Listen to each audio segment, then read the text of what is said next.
This is the Lexus UX, and if it looks unfamiliar, that's because it is. It's not yet on sale in India.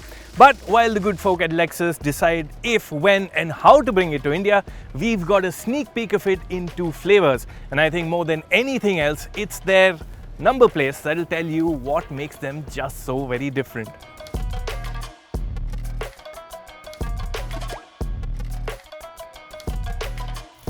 So what exactly is the Lexus UX? The UX in the name stands for Urban Crossover, and what that tells you is that it's the smallest model in the Lexus crossover and SUV range. The 4.4 meter long UX is Lexus's answer to the Mercedes GLA, BMW X1 and Volvo XC40. None of its chief rivals are what you'd describe as butch SUVs, the low-slung UX even less so. But far removed from the restrained styling of its European rivals, the UX is bold, radical and striking. Lexus's trademark spindle grille occupies maximum real estate up front, and the sharp headlights with their arrowhead DRLs look cutting edge too, literally so. That edgy look continues at the sides too, where flared wheel arches and the requisite dose of cladding add volume to the design. There is visual drama at the rear too. The cuts and creases on the boot lid replicate the spindle up front, the tail lights have a slick protruding effect to them, and the whole look is very different. Lexus has done things differently inside too.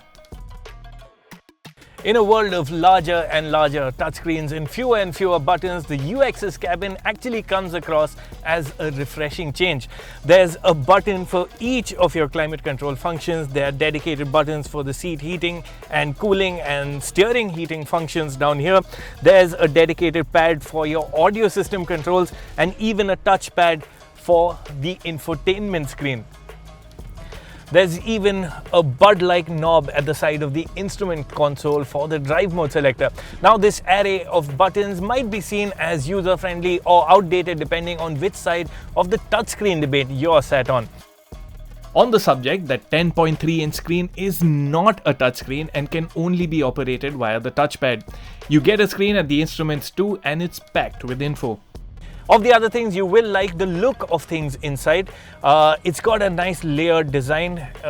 Drivers will find that the dashboard extends far forward, and there are certain nice materials like this fiberglass look finish to the dash top, but also not perfect inside the Lexus UX. There are way too many buttons that are probably more suitable for a Toyota and not a Lexus. This test car is a UK spec model in Takumi trim, and here's a quick glance at some of the features it gets. In terms of safety kit, it gets all the basics and some ADAS functions as well. Notably, the Lexus UX is a 5-star Euro NCAP rated car. Over to the back seat. The Lexus UX is the baby of Lexus's crossover range, and it sure feels so when you're sat at the back. It's quite cramped for what is essentially an entry-level luxury crossover. Now, I'm just under 6 feet tall, the front seat is set to my driving position, and as you can tell, I don't have all that much knee room, and frankly, cabin width is good for 2 adults, but no more. The small windows also rob you of that sense of space inside, and what also impacts comfort at the back is this knees up seating. The floor is quite high. And as is evident, it's not great on luggage space either, with just 320 litres on offer on the hybrid version. Moving to the other end and what lies beneath. The red UX with us is a 250h hybrid. It's a strong hybrid arrangement that pairs a 152 horsepower 2-litre petrol engine with a 109 horsepower AC permanent magnet synchronous motor. Total system output stands at 184 horsepower. Over a brief drive at the iCat test facility in Manesar, a few things about the UX come through. For one, it's not what you'd call sporty. You won't really need to guess too hard which gearbox this one has when you press down hard on the accelerator pedal. Do so and you'll find a rise in revs with a less than proportionate rise in road speed. Yes, this one uses a CVT. Now, it does a very good job of transferring power to the front wheels and is just as smooth as you'd expect it to be. You can also play with it a bit. There are no paddle shifters, but the gear lever does allow you to move up and down the steps of the CVT transmission. The general build of speed is pleasant but unexciting, As per Lexus, the UX 250h will do the 0 to 100 kph dash in 8.5 seconds and has a top speed of 177 km an hour. But let's face it, you won't be driving hard all day, every day. When you do take it easy, as you would in everyday driving, you will appreciate one particular facet of the UX, EV mode. The battery is charged on the move and over braking and allows the electric motor to be the sole source of propulsion at gentle loads. And aside from zero emissions, there's the other big advantage. In full EV mode, the UX becomes absolutely quiet, very calm, very serene, and this makes it very distinct to all its combustion engine rivals. And when you do need more power, the engine gives a helping hand or takes over completely. Of course, it's very slick in when the engine kicks in and where the engine kicks in. You don't really feel it, but you do feel that extra dose of power. Hybrids and Lexus go hand in hand, but the blue UX here marks a first for the brand. It's Lexus's first ever battery electric vehicle. In look, it's identical to the hybrid model, and that's intentional. Lexus's idea is to showcase the possibilities of powertrains on a single vehicle. To talk specs, the UX300E, as it's called, uses a permanent magnet motor that delivers its 204 horsepower and 300 Nm to the front wheels. The motor draws power from a 54 kWh battery pack positioned under the floor.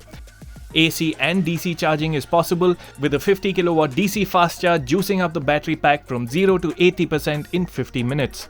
The UX300E has a WLTP range of 300 to 315 km, but we won't be doing a range test today. This is more a taste of what's to come from Lexus in the electric future. Instant torque, make it the EV, and this EV has lots of it. Now, like all other battery electric vehicles, this one too feels urgent from the word go. But at the same time, it's also very linear in its build of power, and that sort of distinguishes the Lexus from the German EVs that feel quite rushed with their performance.